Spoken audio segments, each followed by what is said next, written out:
নমস্কার, শান্তির কথা চ্যানেল থেকে সবাইকে স্বাগতম। আমি এই শান্তির কথা চ্যানেল থেকে নতুন এসেছি। সবাই দেখবেন, চ্যানেলটিকে সাবস্ক্রাইব করবেন। তো আমি এই রামপাল মহারাজের যে শিষ্য আছে ওনার কাছ থেকে কিছু কথা শুনতে চাই।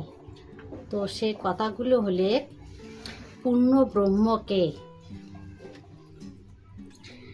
তারপরে হচ্ছে পরম ব্রহ্মকে, তারপরে ব্রহ্মাকে,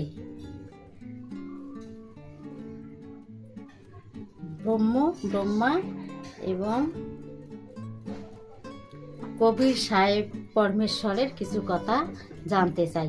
উনি আপনাদেরকে শোনাবেন। যাই হোক, উনি আমাকে অনেকগুলো প্রশ্ন করলেন। আমি এনার চ্যানেলটা সম্পর্কে একটু বলবো। তোমার চ্যানেলের নাম কি? এনার চ্যানেলের নাম হচ্ছে জীবন দর্শন। তাই এই চ্যানেলে ইনি নতুন কাজ করতেছেন। এনার চ্যানেলটি গ্রো হতে চলছে। তো আজকে উনি আমাকে প্রশ্ন করলেন যে পূর্ণ ব্রহ্ম কাকে বলা হয়। আমাদের বেঙ্গলের মধ্যে পূর্ণ ব্রহ্ম হরে কৃষ্ণ, তারপরে কৃষ্ণকেই অনেকে বলেন। কিন্তু আসলে পূর্ণ ব্রহ্ম শব্দটার অর্থ কী সে সম্পর্কে কিন্তু আমাদের অনেকেরই ধারণা নেই। আমি সেই সম্পর্কেই বলবো যে পূর্ণ ব্রহ্ম, দেখুন, পূর্ণ শব্দটা হচ্ছে যেটা পরিপূর্ণ। এক কথায় যার কোনো জন্ম মৃত্যু হয় না, তিনি হচ্ছেন পূর্ণ। আমরা কিন্তু পূর্ণ নই, কারণ আমাদের জন্ম মৃত্যু হয়, যে কারণে আমরা পূর্ণ নই। উনি পূর্ণ, যার কোনো জন্ম মৃত্যু হয় না। ব্রহ্ম কথার অর্থ হচ্ছে যে বিনাশহীন, অবিনাশী যিনি, তাকে বলা হয় ব্রহ্ম। তা পূর্ণ ব্রহ্ম, যার কোনো বিনাশ নেই, যিনি অবিনাশী, তিনি হচ্ছেন পূর্ণ ব্রহ্ম। তা এই পূর্ণ ব্রহ্ম শব্দটির অর্থ আপনারা বুঝলেন।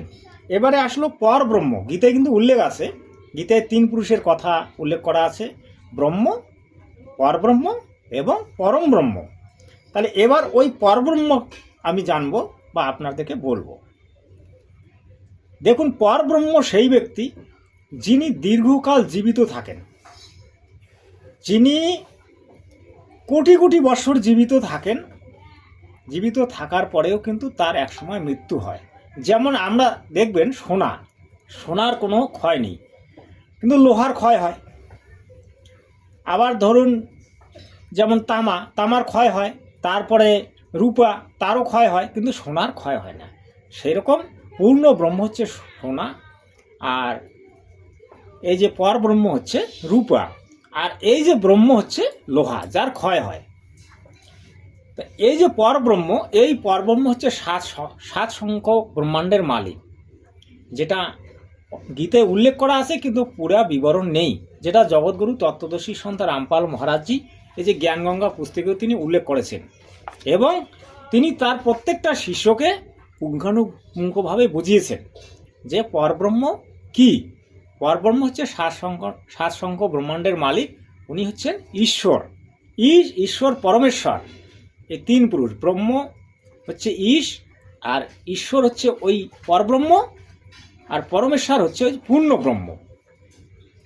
তাহলে ব্রহ্ম, এবার ব্রহ্ম সম্পর্কে আমি বলবো যে বর্তমান যিনি গীতায় বিরাট রূপ দেখিয়েছেন, আমি দেখাচ্ছি, এই যে গীতায় বিরাট রূপ দেখিয়েছেন, ইনি হচ্ছেন ব্রহ্ম। ইনি অনেক দিন জীবিত থাকেন, প্রায় লাখো লাখো বৎসর ইনি জীবিত থাকেন। ইনি গীতায় নিজে বলেছেন যে অর্জুন, তোমার আমার বহুবার জন্ম হয়েছে, তুমি সব কিছু জানো না, কিন্তু আমি যোগ সিদ্ধির বলে বা সিদ্ধির বলে আমি কিন্তু আমার পূর্বজন্মের কথা আমি জানি এবং বলতে পারি।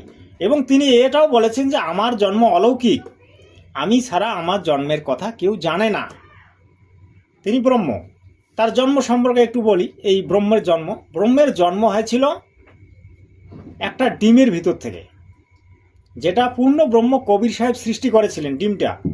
ডিমটা যখন এই পরব্রহ্ম ওই অমৃত সাগরে যখন ডুব দেওয়ার পরে ওখানে নিদ্রিত হলেন, নিদ্রিত হওয়ার পরে তিনি জাগছেন না, তখন ওই কবির পূর্ণ ব্রহ্মের ছেলে অচিন্ত চিন্তায় পড়ে গেলেন। তখন পূর্ণ ব্রহ্মকে ডাকলেন, অর্থাৎ কবির দেবকে ডাকলেন যে পিতা, এরকম এই পরব্রহ্ম তিনি ঘুমিয়ে পড়েছেন, তিনি জাগতেছেন না, সৃষ্টি করতে অসুবিধা হচ্ছে। তখন কিন্তু ওই একটা ডিম তৈরি করে ওই সাগরের মধ্যে ওই অমৃত সাগরের মধ্যে পূর্ণ ব্রহ্ম সেটাকে ঠেলে দিলেন, ঘর ঘর শব্দে সেটা ওই অমৃত সাগরে ডুবে গেল।